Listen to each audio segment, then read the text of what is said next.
Hey everybody, what's up and welcome back to today's video guys. And today guys, I'm going to go and be showing you how to stop delay in GarageBand. This is a very simple thing to do, so make sure to watch this quick and easy video till the very end, follow my steps correctly so you can make sure this works the same for you and you can do this yourself.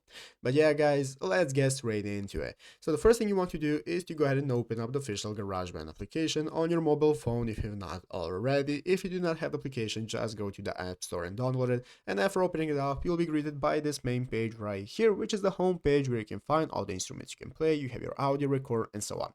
So let's go ahead and see how we can get started with stopping any delay we might have. Basically, guys, I'm going to open up the audio recorder option right here. That's going to open up this recording menu where we can get started recording our tracks and so on. And guys, if you're experiencing any kind of delay, either via your microphone or your speakers, or you might be having hearing delay, doesn't matter.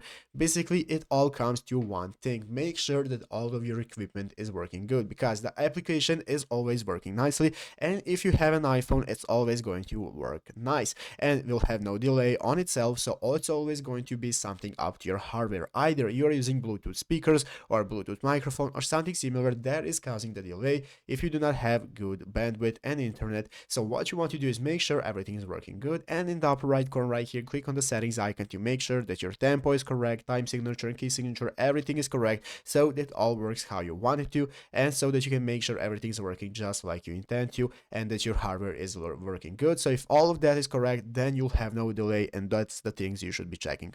So I hope this video was helpful guys. If it was, make sure to leave a like, subscribe to the channel. So guys, thank you for watching, take care, and bye.